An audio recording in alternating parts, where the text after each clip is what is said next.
आदरणीय नरेंद्र मोदी जी को। और हमारे साथ उत्तर प्रदेश के उप मुख्यमंत्री केशव प्रसाद मौर्य जी जुड़ रहे हैं। केशव जी, पुलिस कह रही है कि आत्महत्या है, हालांकि वो ये भी कह रही है कि सुसाइड नोट की फॉरेंसिक जांच की जाएगी, लेकिन शिष्य जो है, अनुयायी जो है, वो कह रहे हैं ये हत्या है। मैं तो इस समय किसी ने हत्या किया होगा तो हत्यारे को किसी के कारण हत्या, उनको आत्महत्या की परिस्थिति में आना पड़ा होगा, तो उन दोषियों को बख्शा नहीं जा सकता है। मैं पूज्य महाराज जी के मैं कल ही सुबह उनके चरण वंदन किया हूँ, आशीर्वाद लिया हूँ। कल मुझे विधिवत दर्शन कराए जी हनुमान जी के, और मुझे अपने हाथों से पहले हनुमान जी को चढ़ी हुई गुलाब की माला पहना करके आशीर्वाद दिया, फिर गद्दी पर ले गए, वहाँ बढ़िया रुद्राक्ष की माला मुझे पहनाई और बहुत अच्छे ढंग से मुझे कहे केशव जी आपको आज मैंने खोआ बनवा के लाया, इसको खाते। मैंने कहा महाराज जी थोड़ा जल्दी है क्या, मैं इसको हेलीकॉप्टर, कहा हाँ हेलीकॉप्टर में ले जाओ लेकिन खाना जरूर। मैं हेलीकॉप्टर में लेकर के आया, उसको ग्रहण किया। लेकिन आज जब ये समाचार मिला मैं बहुत दुखी, बहुत आहत हूँ। मैं समझ नहीं पा रहा हूँ कि पूज्य महाराज जी जैसा साहसी व्यक्ति। केशव जी, आप जिस तरीके से उनकी बात कर रहे हैं, मेरे लिए ये सवाल पूछना बेहद जरूरी हो जाता है कि कल क्या आपको उनकी कुछ ऐसी मनोदशा लगी थी? क्या वो किसी तरीके के टेंशन में या स्ट्रेस में आपको दिखे थे कि वो आज आत्महत्या कर ले?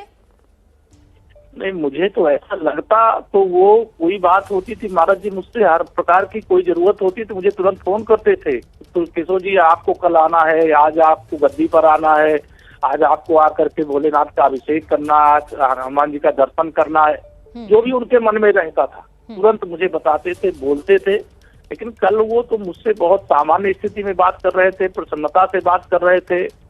मुझे आज तक के पत्रकार थे श्री राहुल कंवल जी, उन्होंने कुछ सवाल किया, इतनी गंभीरता से उन्होंने उसका जवाब दिया है कि जैसे लगता है कि राष्ट्र के लिए, समाज के लिए, धर्म के लिए उनका जन्म हुआ है। उन्होंने किस तरह से योगदान दिया है और उन किस तरह से अचानक चले गए, मुझे विश्वास नहीं हो रहा। मैं तो एकदम निःशब्द, मुझे समझ में नहीं आ रहा है कि क्यों किया पूज्य महाराज जी ने, अब कैसे ये सब हो गया। जी केशव जी, जब आपसे कल जिक्र हुआ सुसाइड नोट में उनके जो शिष्य हैं आनंद गिरी, जिनसे साथ उनका पुराना विवाद चल रहा था, उनका नाम भी लिखा हुआ है, क्या उन्होंने कुछ जिक्र किया था आपसे?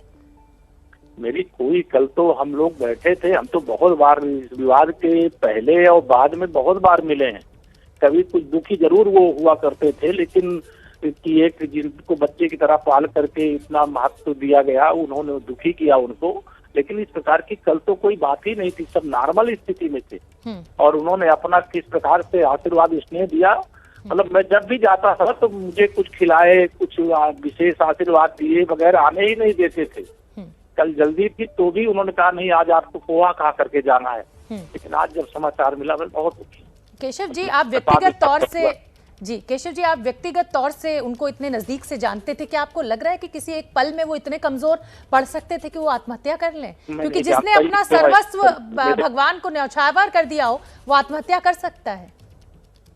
मेरी समझ से ये परे है कि पूज्य महाराज जी जैसे साहसी, संघर्षशील और अनेक प्रकार की चुनौतियों का सामना करने वाले, वो इस तरह क्यों कर लिए हैं या किन परिस्थितियों में कर लिए हैं, यह सब जांच का विषय है।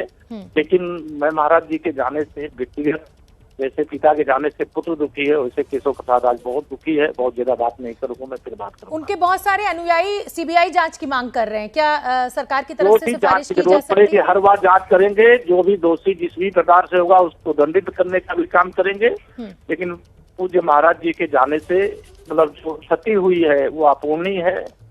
हम इनको शब्दों में बयान भी नहीं कर सकते। हमारे संरक्षक के रूप में पूज्य अशोक सिंघल जी के समय से मैं उनके पास जाता था, उनका आशीर्वाद लेता था। जिस साहस से उन्होंने सदा साथ दिया है वो शब्द ही नहीं है। मैं कैसे कि वो मेरे कोई अपने ऐसे चले गए हैं कि मैं शब्दहीन हूँ इस समय। बहुत बहुत धन्यवाद केशव प्रसाद मौर्य जी, हमसे बात करने के लिए। आपका दुख मैं भली भांति समझ सकती हूँ, व्यक्तिगत नुकसान इसको मुख्यमंत्री मानते हैं।